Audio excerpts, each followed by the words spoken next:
नमस्कार दोस्तों, स्वागत है आपका हमारे चैनल में एजुकेशन फॉर नॉलेज में। आज के इस वीडियो में झारखंड की प्रमुख विकास योजनाओं को देखेंगे। यहाँ से जेपीएससी में 5 प्रश्न पूछा जाता है, एक क्वेश्चन 2 मार्क्स, तो आप बोल सकते हैं कि 10 मार्क्स का पूछा जाता है। इस टॉपिक से सारे आपको यहाँ पीवाईक्यू और एमसीक्यू दिया गया है, जो कि ये सारे के सारे जो है से पूछे गए हैं जेपीएससी और जेएसएससी में। ये इन्हीं एग्जामों के लिए इंपॉर्टेंट है, तब जरूर देखिए, क्योंकि आपका झारखंड जीके जीएस जो है बहुत अच्छा से होगा, सामान्य ज्ञान स्ट्रॉन्ग होगा।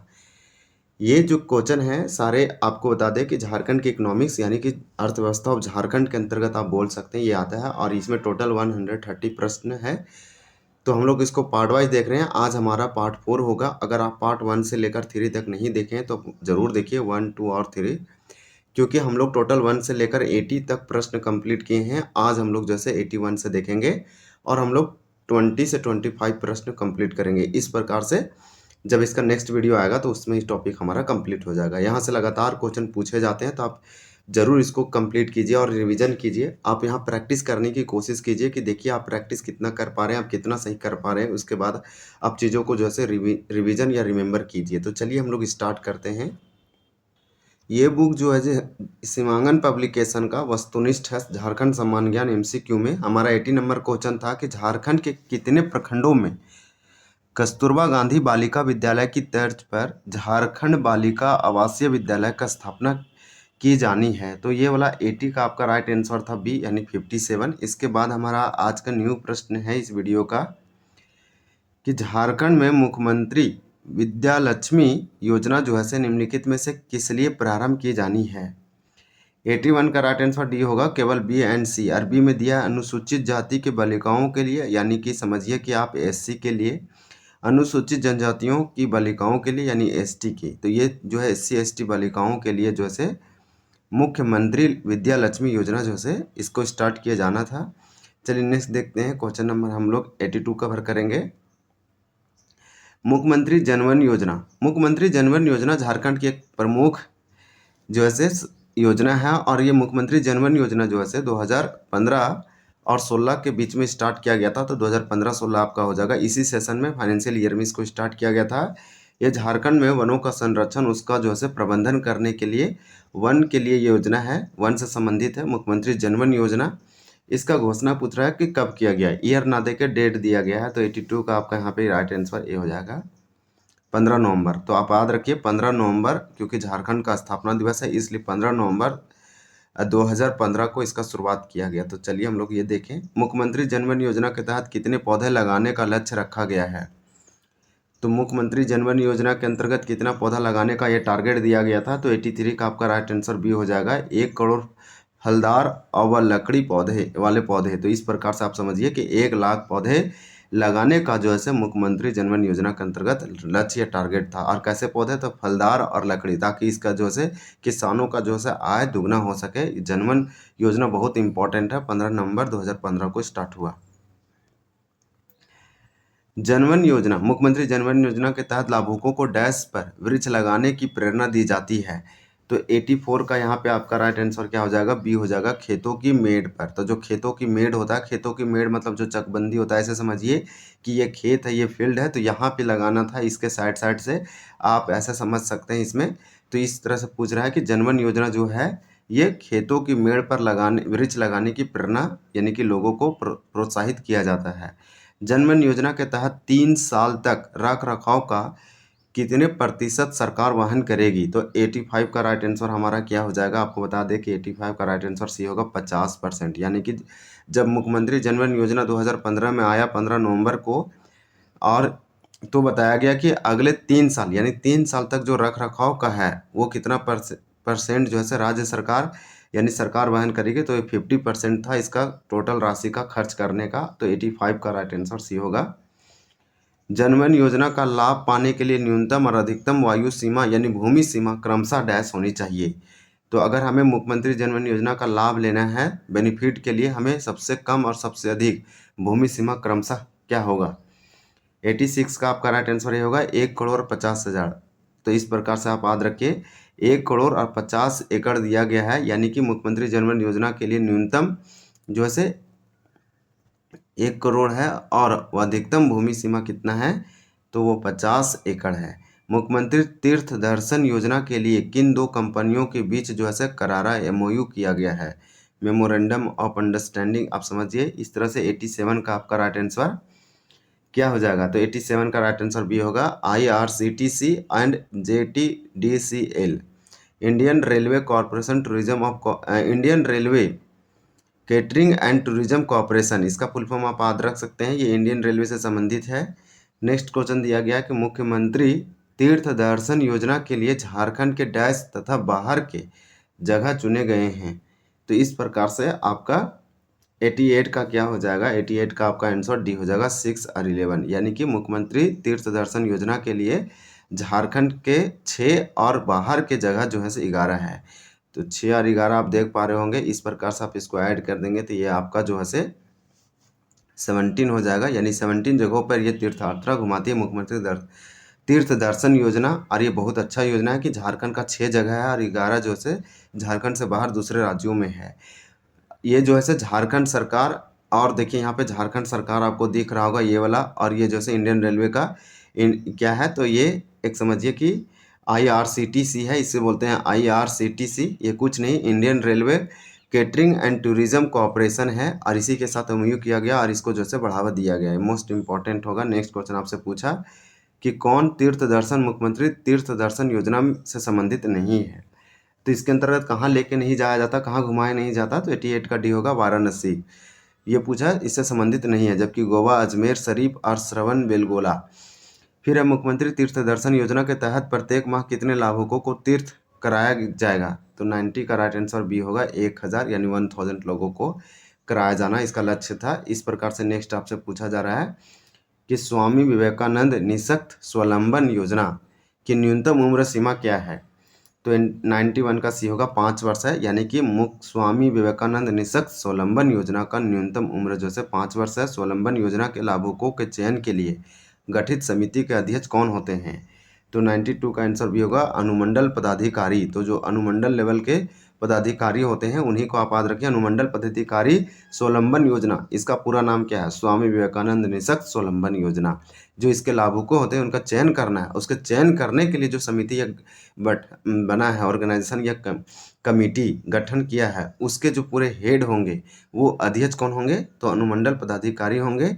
जबकि ये योजना जो है न्यूनतम उम्र इसका 5 वर्ष है, इससे कम उम्र के व्यक्ति इसका लाभ नहीं ले सकता है। यही पूछा, योजना का न्यूनतम उम्र सीमा 5 वर्ष है, जबकि इससे बड़ा भी रखा गया है सीमा, इसमें बुक में नहीं दिया है कि आगे दिया होगा। मुख्यमंत्री लक्ष्मी लाडली योजना की शुरुआत क्रमशः कब और किसके द्वारा किया गया? अब हमारा दूसरा योजना आ गया। तो मुख्यमंत्री लाडली यानी मुख्यमंत्री लक्ष्मी लाडली योजना है, ये पूछा इसका शुरुआत क्रमशः कब और किसके द्वारा किया गया है? तो सबसे पहले कब किया गया वो जान लेते हैं। 93 का आंसर डी हो जाएगा। ये 2011 में लॉन्च किया गया था, बहुत ही इंपॉर्टेंट होगा। मुख्यमंत्री लक्ष्मी लाडली योजना 2011, और ये शुरू करने वाले कोई नहीं, अर्जुन मुंडा थे। तो अर्जुन मुंडा झारखंड के 3 बार मुख्यमंत्री रह चुके हैं। तो चलिए, और दूसरा ये आप याद रखिए कि दूसरा मुख्यमंत्री हैं झारखंड के, पहला बाबूलाल मरांडी जो बीजेपी से थे।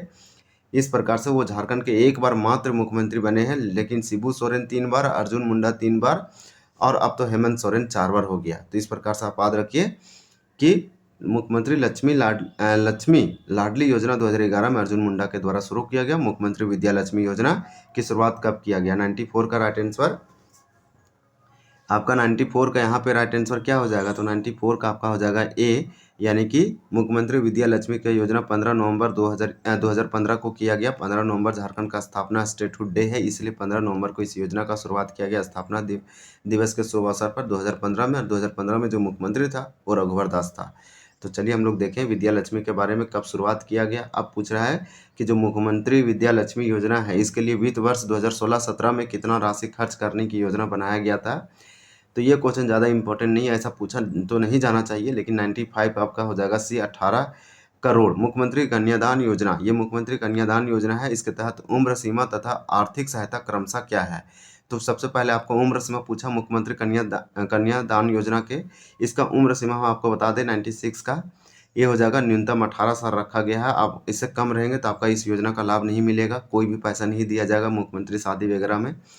तो इस तरह से मुख्यमंत्री कन्यादान योजना उसी को मिलेगा जिसका जो 18 साल है या 18 साल से ऊपर है। तो ये बोला कि मुख्यमंत्री कन्यादान योजना के तहत उम्र सीमा क्या है। तो उम्र सीमा 18 वर्ष है। आर्थिक सहायता कितनी दिया जाता है, तो आर्थिक सहायता 30,000 दिया जाता है। इस शुरुआत में कम था, इसे बढ़ा दिया गया, तो 96 का यहाँ पे आपका राइट आंसर क्या हो जाएगा, तो ए हो जाएगा। न्यूनतम 18 वर्ष रखा है, जबकि पैसा जो रखा है, आर्थिक जो मदद रखा है, पोषण राशि, वो 30,000 रखा है। इस तरह से हम लोग देखें। जबकि विद्या लक्ष्मी जो था, इसमें 18 करोड़ खर्च की बात किया था फाइनेंशियल ईयर 2016-17 में। फाइनेंशियल ईयर कहते हैं, इसका मतलब वित्त वर्ष होगा। देखिए, और वित्त वर्ष फाइनेंशियल ईयर इसे लिखते हैं FY, इसे वित्त वर्ष भी बोलते हैं, फाइनेंशियल ईयर। तो ये आपको बता दें कि 1 अप्रैल से स्टार्ट होता है और ये अगले साल 31 मार्च तक चलता है। तो इस तरह से इसका साइकिल चलता है, फिर 1 अप्रैल आएगा। मान लीजिए इसे अभी हम बना रहे हैं वीडियो, तो इस बार अगर बात करें तो 1 अप्रैल, समझिए 1 अप्रैल 2026 को स्टार्ट हुआ, तो ये ख़त्म कब होगा, ये फाइनेंशियल, ये न्यू फाइनेंशियल ईयर है, ये ख़त्म होगा आपका 31 मार्च 2027 को। और फिर आप समझिए 1 अप्रैल 2027 को न्यू फाइनेंशियल ईयर स्टार्ट होगा। तो इस प्रकार से बोल रहा है भीमराव अंबेडकर आवास योजना की शुरुआत कब किया गया था। भीमराव अंबेडकर आवास डॉक्टर, आप बोल सकते हैं कि डॉक्टर BR अंबेडकर के नाम पर रखा गया, जो भारत के क्या थे, तो भारत संविधान के निर्माता, फादर हैं, in the father of Indian constitution कहा जाता है। और आपको बता दें कि ये जो है ड्राफ्टिंग कमेटी यानी कि जो आपका प्रारूप समिति था, मसौदा था, उसका ये 7 लोग थे, उसमें से ये हेड थे, चेयरमैन थे, अध्यक्ष थे। तो ये पूछा इन्हें भी झारखंड में इन्हीं के नाम पर भीमराव अंबेडकर आवास योजना का शुरुआत किया गया, ये पूछा कब हुई है। 97 का ये होगा, ये भी 2015 में ये रघुवर दास के द्वारा शुरुआत किया गया, वो डेट था 14 अप्रैल। तो 14 अप्रैल 2015 को किया गया, क्योंकि इसका जो है जन्मदिन मनाया जा रहा था। और 14 अप्रैल को हम लोग जानते हैं अम्बेडकर जयंती मनाया जाता है। सिर्फ झारखंड में ही नहीं, पूरे भारत में इस दिन हॉलीडे छुट्टी रहता है, सरकारी कामकाज।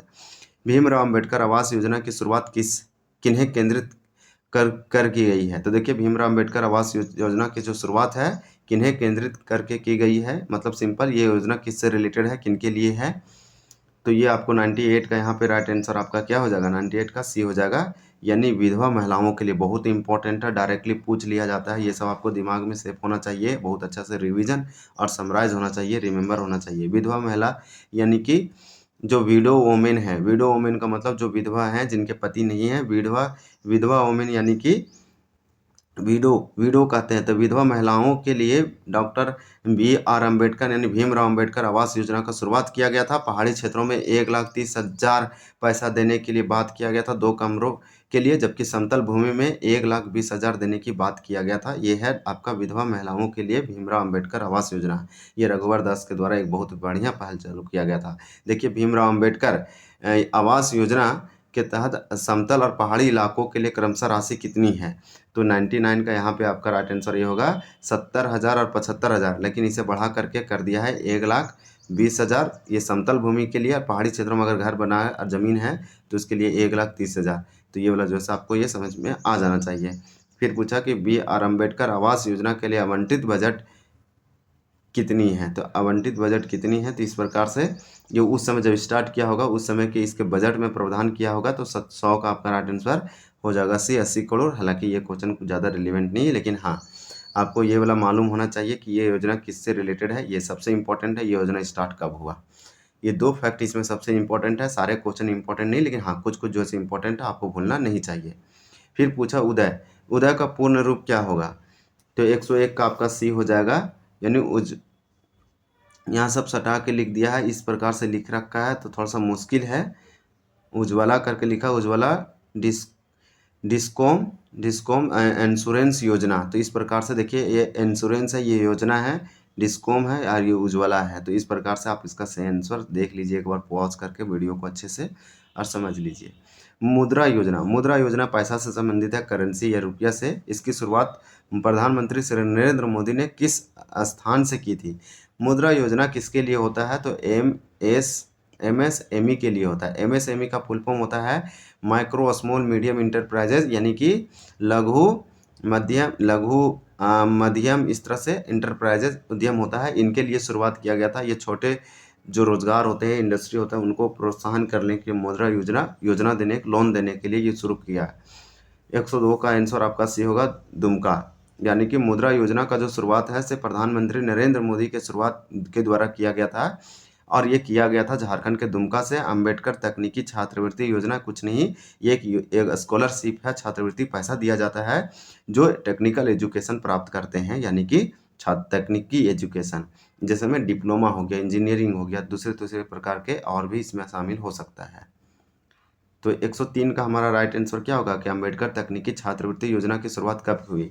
तो 103 का यहाँ पे आपका राइट आंसर हो जाएगा सी, 1 अप्रैल 2003। 1 अप्रैल 2003 को अंबेडकर तकनीकी छात्रवृत्ति योजना की शुरुआत किया गया। 1 अप्रैल 14 अप्रैल को अंबेडकर की जयंती मनाया जाता है। तो जेपी आंदोलन, जेपी आंदोलन याद रखिए। जेपी आंदोलन मतलब ये पूछ रहा है जेपी आंदोलन के आंदोलनकारियों को पेंशन देने वाला झारखंड देश का देश राज्य है। तो इस प्रकार से 104 का आपका राइट आंसर यहाँ पे भी होगा, दूसरा है, यानी कि जेपी आंदोलन के आंदोलनकारियों को पेंशन कौन देगा, झारखंड ऐसा करने वाला देश का ये दूसरा राज्य है। फिर आपसे क्वेश्चन पूछ रहा है 105 में पूछा जा रहा है कि राजीव गांधी विद्युतीकरण योजना में केंद्र और राज्य की भागीदारी क्रमशः डैश है। तो कितना प्रतिशत में क्रमशः है, तो 105 का आपका राइट आंसर हो जाएगा डी, 90% जो है केंद्र का है इसमें हिस्सेदारी भागीदारी राजीव गांधी विद्युतीकरण योजना में, जबकि 10% जो है राज्य की भागीदारी है। ये प्रतिशत में हम बता रहे हैं वित्त पोषण के लिए। तो इस तरह से हमारा 105 कंप्लीट होता है। अब हम लोग नेक्स्ट जो भी बचा है इसको लास्ट पार्ट में वीडियो में ये कंप्लीट करेंगे, हमारा वो पार्ट 5 रहेगा, बहुत अच्छे से कंप्लीट करेंगे। यानी कि यहाँ पे 105 कंप्लीट हुआ तो 106 से देखेंगे 130 तक मान के चलिए, और ये टॉपिक ही कंप्लीट हो जाएगा। फिर हम लोग न्यू चैप्टर स्टार्ट करेंगे, न्यू टॉपिक। यहाँ तक वीडियो देखने के लिए बहुत बहुत धन्यवाद। जय हिंद, जय जोहार।